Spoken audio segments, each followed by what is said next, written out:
পুরো এই পর্যন্ত কালো হয়ে গেছে, একদম মরার কাঠ হয়ে গেছে।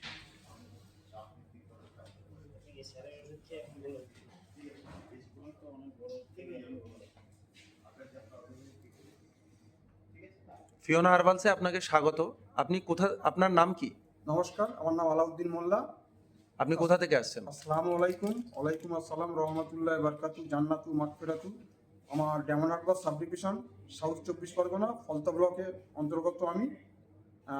আমি মার্চেন্ট নেভিতে কাজ করতাম 16-17 বছর আগে। আমার সুগার ধরা পড়ে। সুগারটা কীভাবে ধরা পড়লো? হাতে একটা মাছের কাঁটা ফুটে গিয়েছিল, সেই হাত ইনফেকশন হয়ে যায়। তো আর্থারাইটিসের ডাক্তার হাজনাত সাহেবকে দেখিয়ে আমি ওটাকে অপারেশন করি। 1.5 বছর ধরে একটুখানি কাটা সুগারকে কেন্দ্র করে হয়েছিল ইনফেকশনটা, মাছের কাঁটা ফুটে। 1.5 বছর ধরে ওর কাছে আমি ওষুধ খেয়েছি, আমার মনে আছে।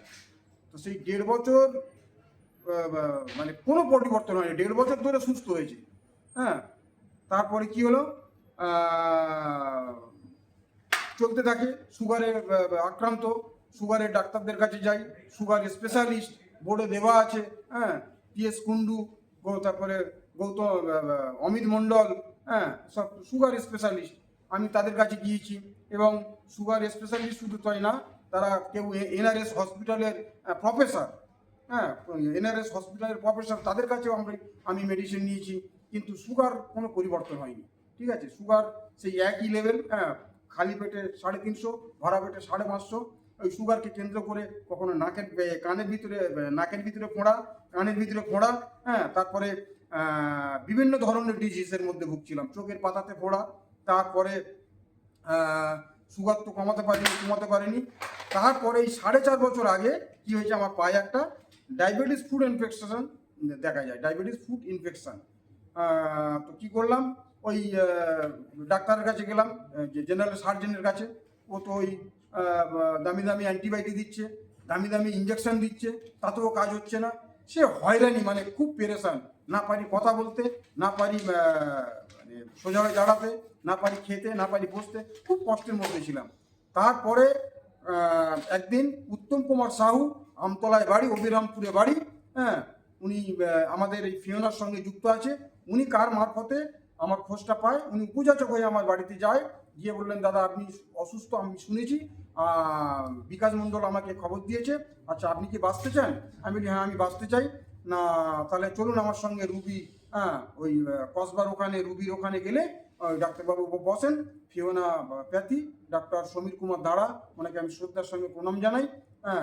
উনি যেদিনই উনি ওই উত্তম মণ্ডল আমাকে নিয়ে এসেছিলেন, তার আগে কি করেছিলেন, আমাকে বলেছিল যে আপনি তো জাহাজে কাজ করতেন, দামি দামি খাবার খেতেন। হ্যাঁ, দামি দামি খাবার তো বটেই, আমি প্রত্যেক দিন খাবার জন্য 3,000 টাকা পেতাম। 3,000 টাকা আমার ফুড অ্যালাউন্স ছিল, মানে মাসে 90,000 টাকার খাবারের টাকা পেতাম আমি জাহাজ থেকে। তো সেই সব খাবার খেয়ে আমি অসুস্থ হয়েছি। তো বলছে, ঠিক আছে আজকের লাস্ট খাবার, আপনি কি খাবেন চলুন। বলে একটা ভালো রেস্টুরেন্টে নিয়ে গেল। বলছে আপনার ফেমাস খাবার কি বলুন, ফেভারিট খাবার কি? আমি বিরিয়ানি। বলে ঠিক আছে 1 প্লেট বিরিয়ানি দাও। আর কি খাবেন? মটন চাপ, চিকেন চাপ। আমি বলি হ্যাঁ মটন চাপ খাবো। বলে মটন চাপ 1 প্লেট দিল।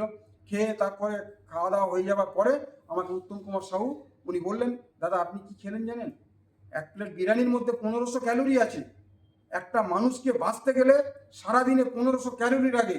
সেই ক্যালোরিটা আপনি একবারে নিয়ে নিলেন। এখন টাইম বাজে 12টা 5। তাহলে এরপরে বিকালে আপনার স্ন্যাক্স আছে, রাত্রেবেলা ডিনার আছে, কোথা থেকে অসুস্থ হচ্ছেন বুঝতে পারছেন। বলে উনি বলে, ঠিক আছে দাদা আমি আর খাবো না, এই লাস্ট খাবার। বলে বোঝাতে নিয়ে এলেন। এখানে এসে দেখলাম কাজল কুমার বণিক মহাশয়, আমার দাদা দীপঙ্কর নস্করদাও ওখানে ছিলেন। দেখলেন আমাকে সবাই স্বাগত করলেন। তারপরে কুতুব মল্লিক, বিবিরাটে বাড়ি, তারপরে প্রদীপ কুমার পাল, এনারা সবাই আমাকে খুব মানে সহযোগিতা করলেন, সাহস দিলেন যে আপনি সঠিক জায়গায় এসে গেছেন, আপনি বেঁচে যাবেন, কিচ্ছু হবে না আপনার। বলে কাজল কুমার মনিক ওখানে সুন্দর সুন্দর হেলথের ওপরে কথা উপস্থাপনা করছেন, সেই কথাগুলো যত শুনছি আমার মন ছুঁয়ে যাচ্ছে। তারপরে ওই কথাগুলো শেষে আমাকে বসিয়ে দিলেন ডক্টর সমীর কুমার ধারা মহাশয়ের সামনে। ডক্টর সমীর কুমার ধারা মহাশয় আমার এই ডায়াবেটিস ফুড ইনফেকশনটা দেখে বললেন যে ওই ঠিকই আপনার মতোই প্রশ্ন করলে, আপনার কোথায় বাড়ি? আমি বললাম আমার ডায়মন্ড হারবার বাড়ি, আমি জাহাজে কাজ করতাম। আমার ওজন ছিল একটা সময় 95 কেজি, 95 কিলো ওজন ছিল। তো আমি এই ডায়াবেটিস ফুড ইনফেকশন নিয়ে পিজিতে 1.5 বছর পেশেন্ট ছিলাম, পিজির টোটাল 4.5 বছর হয়েছে। বিভিন্ন অ্যালোপ্যাথি মেডিসিনের ডাক্তাররা, বিভিন্ন অ্যালোপ্যাথি সায়েন্সের ডাক্তাররা তারা সারাতে পারেনি, আমি চলে গেলাম পিজিতে গিয়েছিলাম। পিজির ডাক্তাররা ওরাও মেডিসিন দিত, মেডিসিন খেতে খেতে সারছে না, তারপরে বলে দিলেন ওখানে ক্যান্সার হয়ে গেছে, আপনার এই হাঁটুর তলা থেকে পাটা কেটে দিলে আপনি বেঁচে যাবেন, আপনার প্রাণটা বেঁচে যাবে। আমি তো কাঁদতে কাঁদতে বাড়িতে চলে এলাম।